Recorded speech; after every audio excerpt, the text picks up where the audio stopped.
ओंकारं बिंदु संयुक्तं नित्यं ध्यायन्ति योगिनः कामदं मोक्षदं चैव ओंकाराय नमो नमः। अविल शब्द घनौघ प्रक्षालित सकल भूतल मल कलंकः मुनि भी रूपासित सुदान अज्ञान तिम्रांध्यस्य ज्ञानांजन सलाकया चक्षुरण मीलतमेन तस्मै श्री गुरुवे नमः तस्मै श्री गुरुवे नमः तस्मै श्री गुरुवे नमः। देवादिदेव 1008 आदिनाथ भगवान की, शासन नायक महावीर भगवान की, 24 तीर्थंकर भगवान की, अनंतानंद शुद्ध परमेष्टि भगवान की जय हो। बोलिए परम पूज्याचार्य 108 श्री आदित्य सागर जी महाराज की, समस्त आचार्य संघ की जयकारा गुरुदेव का। धर्म प्रेमी बंधु, धर्म का तीसरा दिन उत्तम आर्जव धर्म। आर्जव का अर्थ होता है सीधा, सरल और सच्चा। जहां व्यक्ति सीधा और सरल होता है वहां सच्चाई अवश्य होती है। ये प्राय करके देखा जाता है।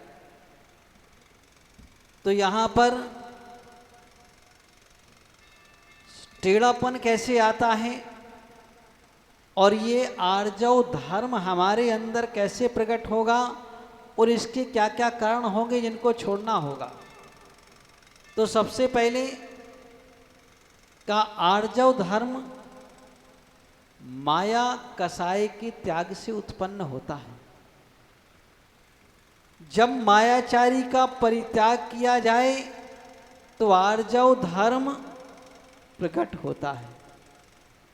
तो उस आर्जव धर्म को प्रकट करने के लिए सबसे पहले कहा है कि योग वक्रता जो होती है वह टेढ़ापन कहलाता है। और योग मन वचन और काय को योग कहते हैं। और जहां योग वक्रता हो वहां टेढ़ापन आता है। और जहां योग सीधे हो, मन वचन और काय बिल्कुल सरल हो, उसका नाम सरलता होता है। तो हम आज का वह दिन, पावन दिन, जिस दिन सरलता अपने हृदय में धारण करते हैं, सरलता को लाते हैं और इस टेढ़ेपन का परित्याग कर देते हैं। तो हम यह सरलता हमारे अंतरंग से आती है, ना कि बाहर दिखावटी और बनावटी होती है। जब हम बाहर में दिखाते कुछ और हैं और अंतरंग में होते कुछ और हैं, इसी का नाम है मायाचारी। और ये मायाचारी कहा हुआ है माया त्रियज्ञो नस्य। तत्वार सूत्र में एक सूत्र दिया हुआ है कि मायाचारी से त्रियंच गति का आश्रव होता है। क्या होता है? त्रियंच गति का आश्रव होता है। तो अगर मायाचारी करेंगे तो प्रमोशन हो जाएगा। किस चीज में प्रमोशन हो जाएगा? 2 पैर से 4 पैर मिल जाएंगे। कितना हो जाएगा प्रमोशन? 2 से 4 पैर मिल जाएंगे। अभी 2 पैर हैं तो फिर 4 हो जाएंगे। तो इसलिए अगर ऐसा प्रमोशन नहीं चाहिए, मतलब वहां पैर तो मिल जाएंगे लेकिन हाथ समाप्त हो जाएंगे। तो इसलिए अगर ऐसा प्रमोशन नहीं चाहिए तो हम सीधे और सरल बने। और जब तक ये सीधा और सरलपना नहीं आएगा, तो कोई कहे कि सीधे और सरल की आवश्यकता क्या है? का जिस कार्य के लिए हम यहाँ बैठे और जिन चीजों को हम या जिस धर्म को हम मना रहे हैं, वो धर्म की उत्पत्ति हमारे अंदर हो जाए, इसके लिए हमें सीधा और सरल पने की आवश्यकता होती है। और अगर सीधे और सरल पने की आवश्यकता नहीं है तो फिर बात अलग होती है। तो हम पूजन में भी, अभी आप 10 लक्षण पूजन करेंगे तो उसमें भी बात आएगी क्या आएगी कि मन में होए सो बचन उचरिए, बचन होए सो तन सो करिए। ये बात अभी कहाँ आएगी? पूजन में आएगी कि मन में जो चीज है उसको वचनों से उच्चारण करें, और जो वचनों से करें उसको तन से भी पालन करें। ये तीनों चीजें करने के लिए कहा। तो उन्होंने कहा कि जब हम मन में अगर कोई चीज हमारे है, तो अब कोई कहे कि हमारे मन में तो है कि सामने बैठे व्यक्ति हैं, उनके सोने की चंडली हुई है, पकड़ के खींच ले, तो मन में हो तो वचन उचरिए। वचनों से भी कह दिया और हाथ भी मार के भाग लिया। यही कहा क्या? अरे पूजन में तो यही कहा। आप कोई कह सकता है पूजन में पुस्तक उठा के देख लो तुम, उसमें लिखा है मन में होए सो वचन उचरिए, वचन होए सो तन सो करिए। लेकिन उसमें ये भी जान लेना, इतने ही लिखा है, उसमें ये भी लिखा है कि कपट ना कीजिए कोई, चोरन के पुर ना बसे। उन्होंने कहा कपट की बात नहीं की जा रही यहां पर कि कपट मत करो, क्योंकि कभी चोरों के नगन नहीं बसते हैं।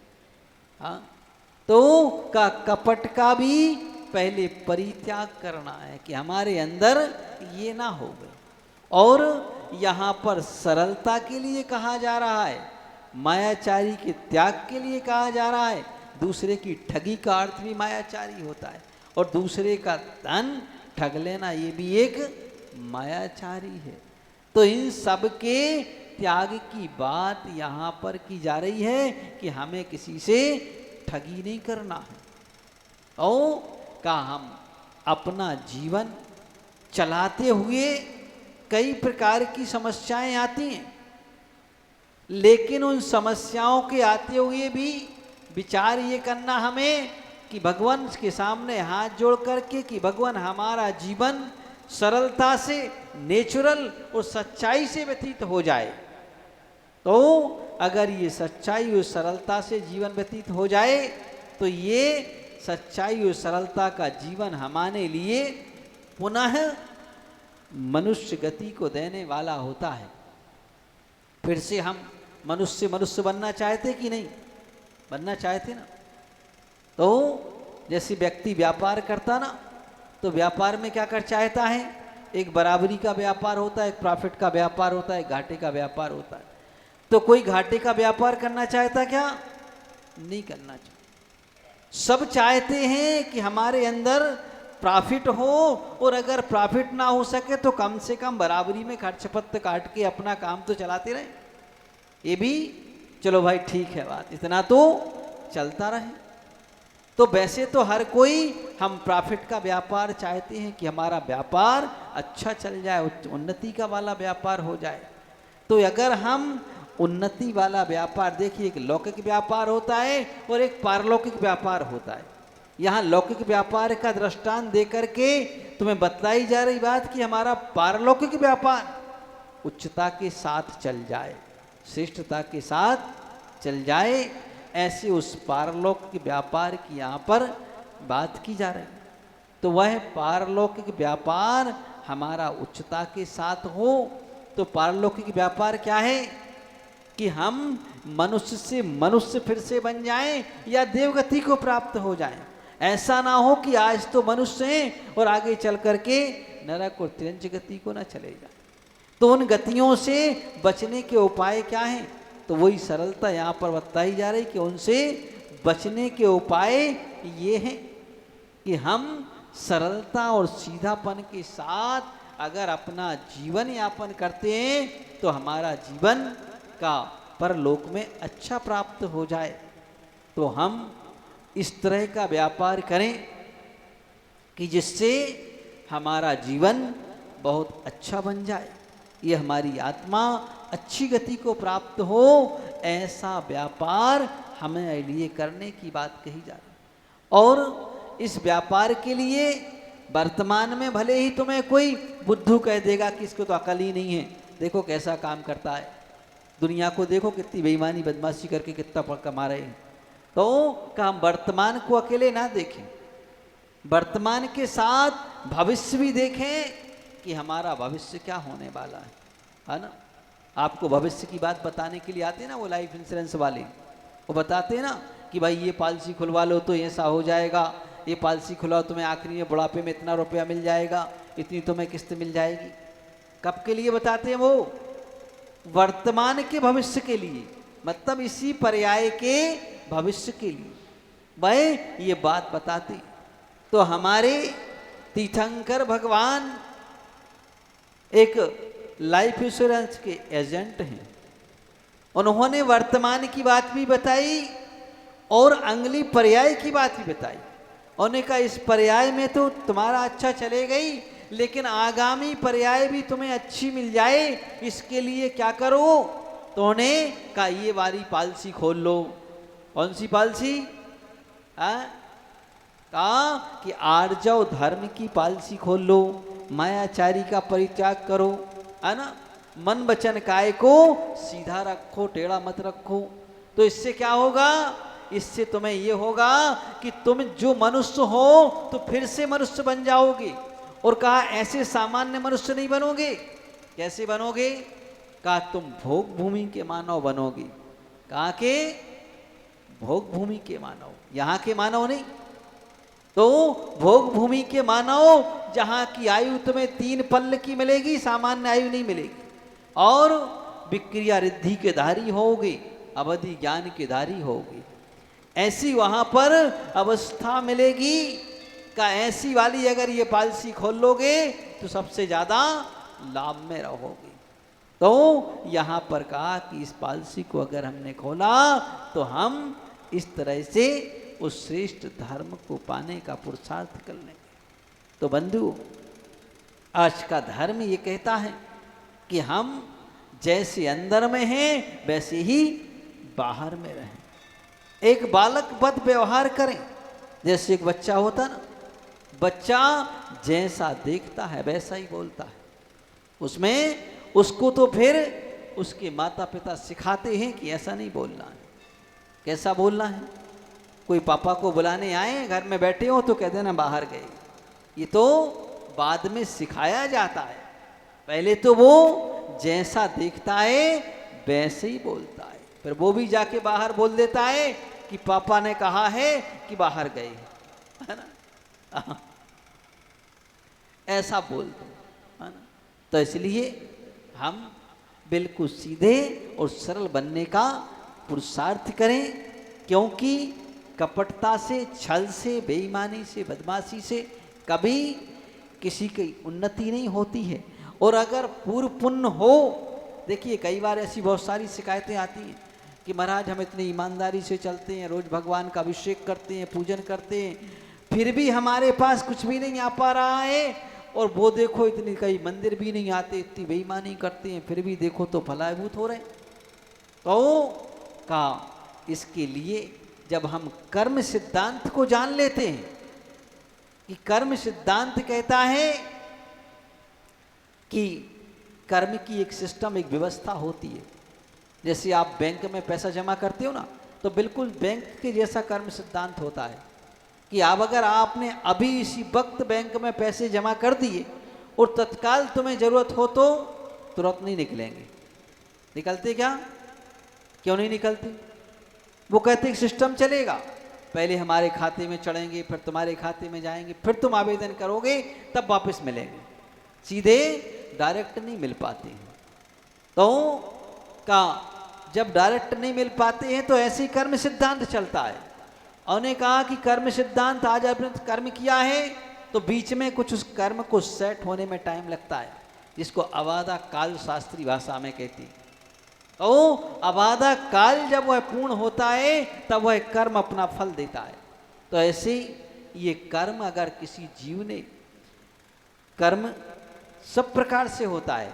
इस जन्म में किया हुआ कर्म का फल इस जन्म में ही मिल जाता है, इस जन्म का किया हुआ कर्म का फल अगले जन्म में भी मिलता है, इस जन्म में किया हुआ कर्म का फल 10 जन्म बाद भी मिलता है, 50 जन्म बाद भी मिलता है, 100 जन्म बाद भी मिलता है। अब वह कर्म तुमने कितने हिसाब से किया हुआ है उस हिसाब से उसका फल प्राप्त होता है। जैसे अपन बैंक में खाते में पैसे डालते ना, चालू खाते में डालते हैं तो तुरंत तुरंत मिलना शुरू हो जाते हैं, और अगर फिक्स डिपॉजिट कर दो तो एक लंबी समय अवधि के बाद मिलते हैं। ऐसी कर्म का सिद्धांत है कि वह अलग अलग तरीके से अपना फल देता है। आपने किस क्वालिटी का कर्म किया है वह कितने समय बाद फल देगा, ये उसकी महत्वता हुआ करती है। तो अगर हमारा कर्म अच्छी क्वालिटी का है, अच्छी तरह से किया गया है, उसमें वादा काल थोड़ा ज़्यादा पड़ता है, तो उसका फल अगले भव में ही प्राप्त होता है। तो किसी जीव ने पूर्व जन्मों में अच्छा कर्म किया है, उसका फल उसे आज मिलता चला जाता है। तो अपन सोचते हैं कि आज पाप कर रहा है, लेकिन आगे चल करके वह पुण्य का अवसर वर्तमान में फल उसे अच्छा मिल रहा है।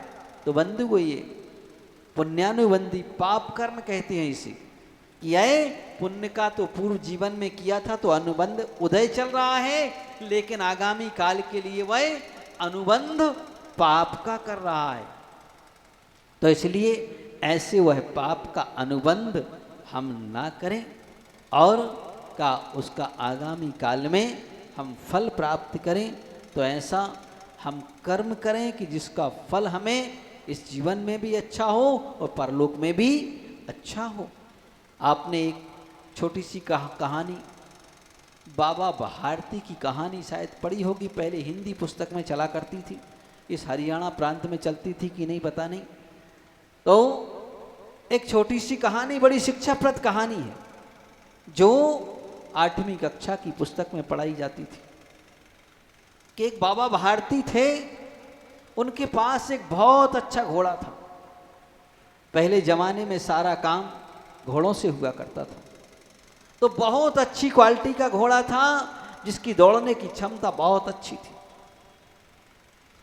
और बाबा भारती को वह घोड़ा बहुत प्रिय था, हमेशा अपने पास रखते थे। ये स्वाभाविक बात है कि अलग अलग जमाने में, अलग अलग समय में, और अलग अलग व्यक्ति को अलग चीज़ प्रिय होती है।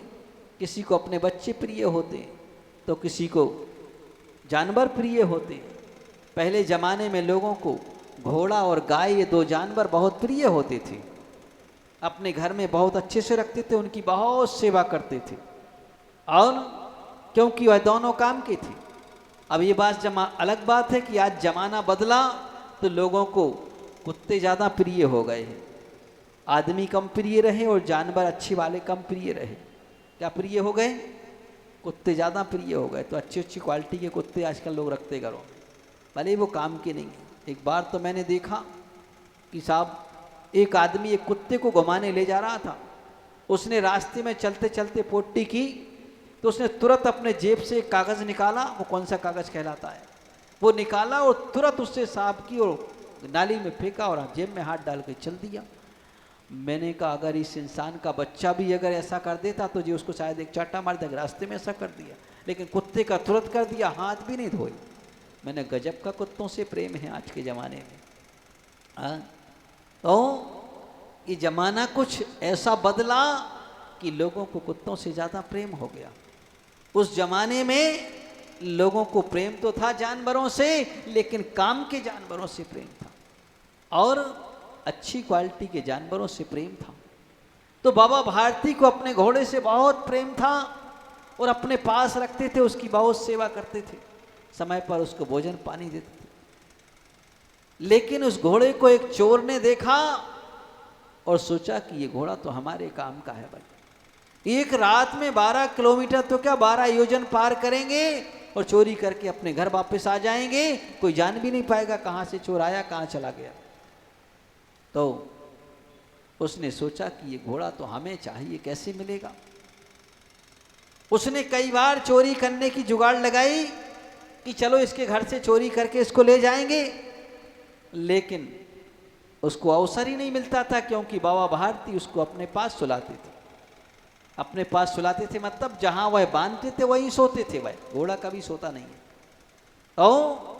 तो उसको अपने जहां वह बांधते थे वहीं सोते थे। तो सोचा कि इसको कैसे ले जा पाए, ये तो 7वीं रात में रहता है, दिन में चोरी हो नहीं सकती है, कोई भी देख लेगा कहाँ गया तो बता देगा। तो उसने एक युक्ति अपनाई। और युक्ति क्या अपनाई कि बाबा भारती एक दिन एक हाट करके लौट रहे थे, अपने घोड़े पर बैठे जा रहे थे, और उसने चोर ने एक अपाहिज का रूप बनाया और बिल्कुल बीच रास्ते में पड़ गया। उसने कहा अब तो मेरे से चलने नहीं जान रहा है, कोई मेरी सहायता कर दो। ऐसा अपाहिज का रूप बनाया। बाबा भारती ने देखा, उनको दया आई, उन्होंने कहा भाई कोई बात नहीं, हम तुम्हारी सहायता कर देते हैं। और स्वाभाविक बात है कि अपाहिज को देख कर के उनको भी दया आ गई। उन्होंने कहा अपन तो पैरों से चल सकते हैं, इसको बिठा देते। तो बाबा भारती ने घोड़े पर बिठा दिया उस अपाहिज को और उस घोड़े की लगाम पकड़ के आगे आगे चलने लगे। वह चोर भी इंतजार कर रहा था। और जैसे ही बाबा भारती चलते चलते हाथ थोड़ा ढीला हुआ और उसने घोड़े की लगाम बाबा भारती के हाथ से खींची और घोड़े को एक चामकोड़ा लगाया तो घोड़ा हवा में उड़ने लगा। बाबा भारती ने सोचा कि ये क्या हो गया, ये तो बेईमान आदमी था। लेकिन बाबा ने कहा रुक जा भाई, मुझे घोड़ा नहीं चाहिए, वापस तू ले जा, लेकिन मेरी एक बात सुन ले।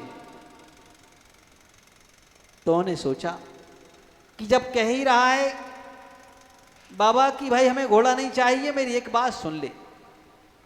बोले तूने जो कृत्य किया है इस कृत्य को तू किसी को मत बताना, घोड़ा तो तू ले जा। सोचा कि दुनिया आदमी तो कहता है कि भाई हम तेरे को पुलिस में रिपोर्ट करेंगे, ये करेंगे, तेरी खोज कराएंगे, तुझे छोड़ेंगे नहीं, ऐसे कैसे कहाँ तक भागेगा।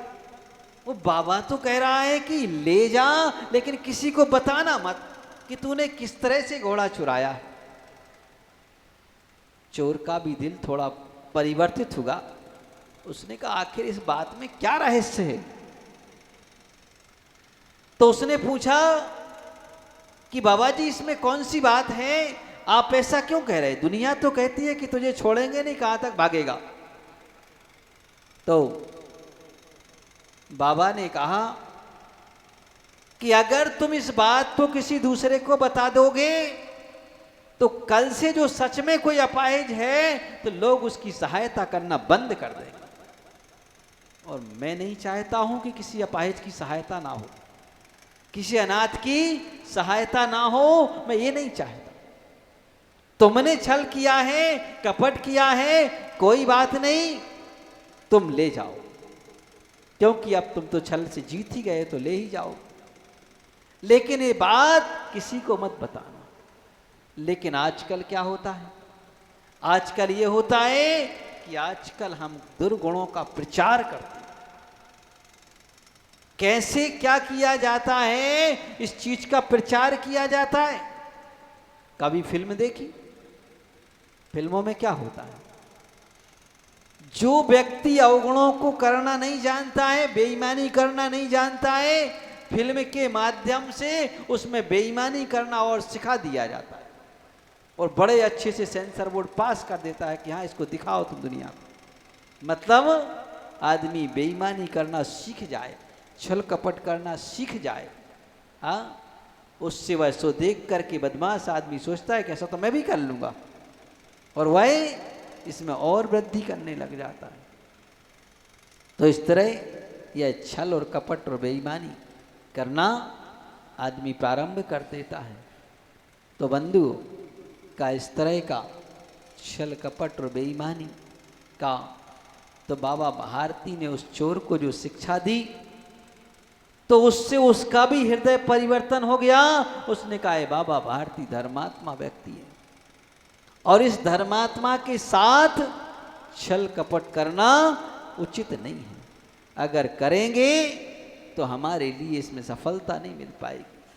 तो बंधु, हम भी इस छल कपट का परित्याग करके, और जैसा कि पूजन में कहा है, जैसा हम इस धर्म के अंतर्गत कर रहे का हम उस धर्म में का उस छल और कपट का परित्याग करें कि हमारा छल कपट का अगर परित्याग कर देंगे तो हम सीधे और सरल बनने का पुरुषार्थ करें।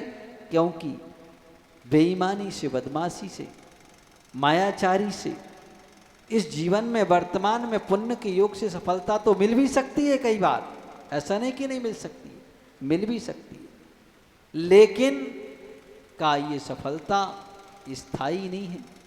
और आगामी काल में जो हमारा अनुबंध कराने वाली है वह हमेशा पाप का अनुबंध कराने वाली है। तो हम सच्चे, सीधे और सरल बनने का पुरुषार्थ करें, क्योंकि सरलता हमारे अंदर परलोक को भी सुधारने वाली है। तो हम इस तरह की सरलता अपने जीवन में अपनाएं जो कि हमारे लिए परलोक में भी सही, यह लोक में भी सही हो और परलोक में भी सही हो। हम कोई बात नहीं, अगर ज़्यादा नहीं कर सकते तो कम काम करें, इसमें कोई ज़रूरी नहीं है, लेकिन हम सरलता और सरसता, सहजता को अपनाएं।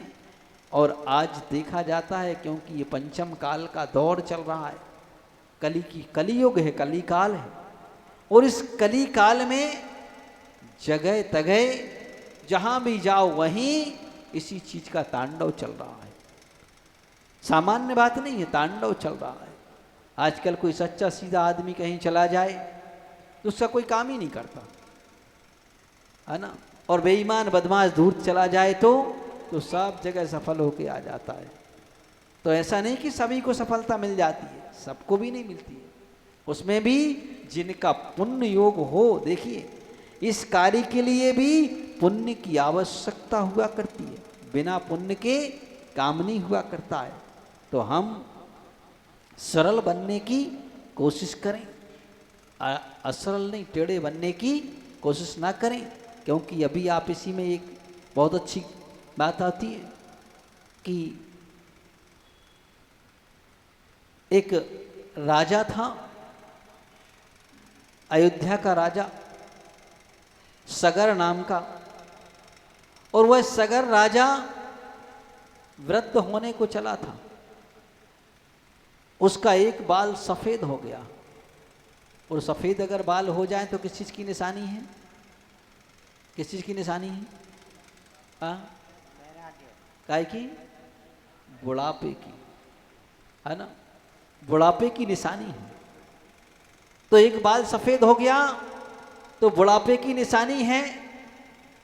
तो उसके मन में आया कि अब बाल सफेद होने लगे, अब तो अपने लिए तीसरे पन की तैयारी करना चाहिए, मतलब सन्यास, वानप्रस्थ और सन्यास आश्रम को अपनाना चाहिए। लेकिन जिन लोगों से राजा के द्वारा उनकी इच्छाओं की पूर्ति होती थी, उनने सोचा अगर ये राजा चला गया तो हमारी इच्छाओं की पूर्ति रुक जाएगी। देखिए, स्वार्थी आदमी अपना हमेशा स्वार्थ देखता है कि हमारी इससे पूर्ति रुक जाएगी तो हम क्या करें। तो जब हमारी पूर्ति रुक जाएगी तो हमें क्या करना और क्या नहीं करना, इस बात को हमें विचार करना चाहिए। तो उन्होंने कहा कि भाई, तो जिनसे स्वार्थ की पूर्ति होती थी उनने राजा को उल्टा समझा दिया। बोले, राजा ने सफेद बाल तुम्हारे लिए पहचान है, किस बात की? कि कुछ विशिष्ट लाभ होने वाला है। उल्टा समझा दिया और समझा करके कहा कि भाई अब ये, तो राजा को भी बात समझ में आ गई। उसी समय एक स्वयंवर रचा गया। तो उसको बोले, अब तुम्हारे लिए स्वयंवर में तुम्हारा लाभ होने वाला है, वधू का लाभ होने वाला है।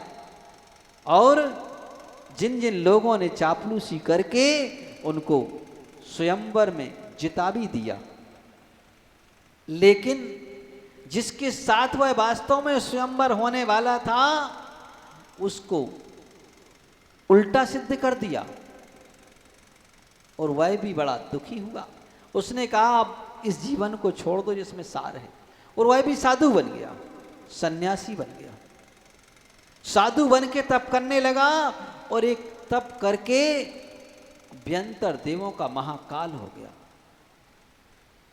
जब महाकाल हुआ तो उसने अपने अवधि ज्ञान से जाना कि हम कहाँ से आए हुए हैं, क्या हुआ है, और हमारे साथ में जो छल होगा वो किसने किया। तो जब उसने देखा कि इसने मेरे साथ छल किया तो उसने पूरे परिवार सहित उस महाकाल देव ने उन सबको नरक भेजा दिया। ऐसा प्रयत्न किया कि वह नरक का गामी बन गया। तो बंधुओं का अगर हम किसी के साथ छल करते हैं तो वह छल हमारे लिए ही अहितकर होता है, दूसरे के लिए हो ना हो ये कोई ज़रूरी नहीं है। तो हम अपने जीवन को सच्चा, सीधा और सरल बनाने का पुरुषार्थ करें, प्रयत्न करें। इन्हीं भावनाओं के साथ बोलिए देवादिदेव 1008 आदिनाथ भगवान की